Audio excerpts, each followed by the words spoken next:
Let's do an example. Let's start with a side angle side example.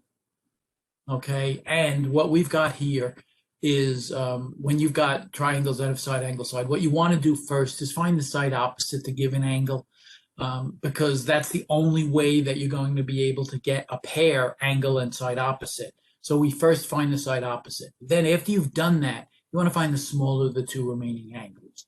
The reason for that is if we're going, you can switch over to the law of sines. And if you're going to switch over to the law of sines, you run the risk of producing what we call in the law of sines the ambiguous case, which could cause a problem. And so by picking the smaller of the two remaining angles, you eliminate that as an issue. So that's what we do. Let's do an example. We've got given that two sides and the angle in between. So let's draw a triangle. Put it over here. And what we're given is angle C, which is 62 degrees, like that. Angle A, side A, which is a length of 22, and side B, which is a length of 43. And the remaining three pieces are side C, angle A, and angle B. And those are the three things that we're going to find. And that's what I've got here, ready to go. Over here is the formula for the law of cosines that we'll be using, given, don't forget that we're given side A, side B, there's A and B again, and we're given angle C. So we can populate them, and that's what I show here. So this is A squared, A has a length of 22, plus B squared, B has a length of 44, minus 2 times A times B, times the cosine of angle C, which is 62 degrees. And that's what we've got so far. Now we calculate. Please remember that your calculator must be in degree mode in order to evaluate the cosine of 62 degrees. If it's in radian mode, your answer is going to be unpredictable and certainly not the answer that you're looking for. So 22 squared is 484. 43 squared is 1849. 2 times 22 times 43 times the cosine of 62.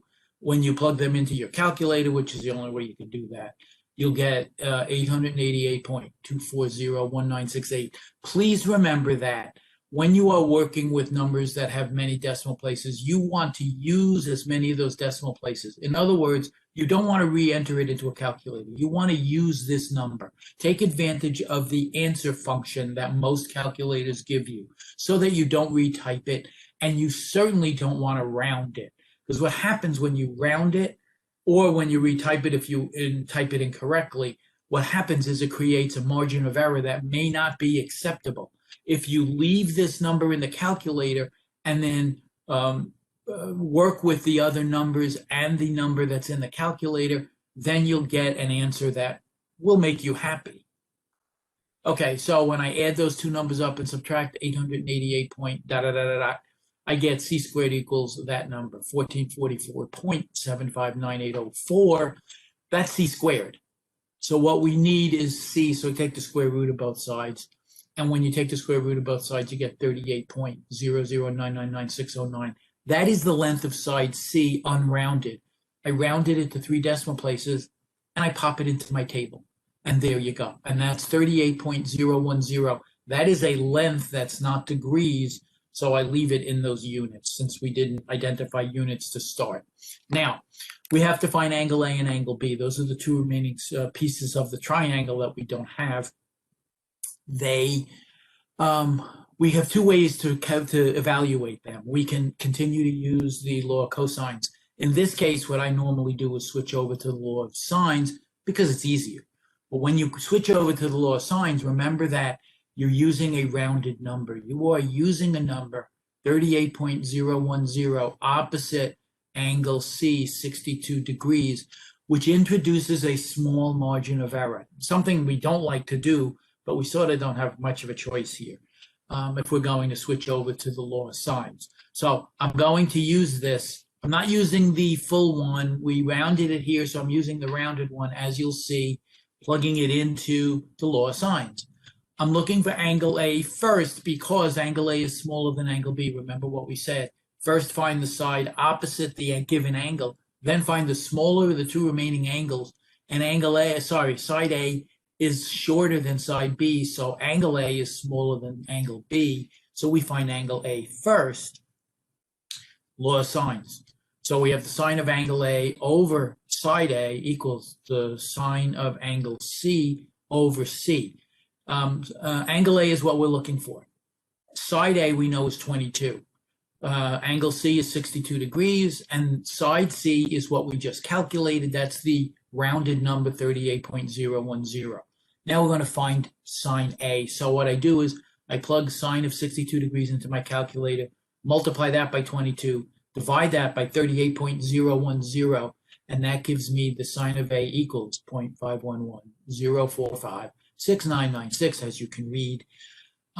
And now to find the angle, we have to use the inverse trig function. If the sine of A equals that number, that means by the definition of the inverse trig function, angle A equals the arcsine of 0.55511 . This I plug into my calculator. And when I plug that into my calculator, I get a number A equals unrounded as 30.7335084. Unrounded, that's the whole thing. What I did then was round it to 3 decimal places, and make sure I note that it's degree measure. And there I go. I have 30.734 degrees, and that's angle A. It means we only have angle B left. That's the only thing we have left to find. Now you'll notice when I find angle B, I don't switch over to use angle A because I found angle A using a rounded number. I don't want to introduce a second rounded number. So when I find angle B, I use sine of C over side C again, the same way we did it over here. It kind of minimizes a little bit the margin of error that you might create. So I plug in sine of 62 degrees over 38.010. We know that side B is 43. I do the same thing I did over here. I plug sine of 62 degrees into the calculator, multiply it by 43, divide that by 38.010 to get the sine of B equals that number. And then I use my inverse trig function again. If the sine of B equals 0.99 ... then B equals the arcsine of 0.9988 ... Into my calculator it goes, and I get a value of B of 87.266368484 unrounded. I round it again to 3 decimal places. That's arbitrary, by the way. In this case, rounding it to 3 decimal places is my call. Depends on what a problem might ask for. When I round it to 3 decimal places, I get a B value of 87.266 degrees. Don't forget the degree symbol. And I have just solved that triangle using the law of cosines together with the law of sines. We had to switch over to the law of cosines. It was the only way to do it. We had to switch over. We had to start, rather. Oh, let me start over again with that. We had to start with the law of cosines, the only way to find side C, and then we used the law of sines to find angles A and B. Moving on.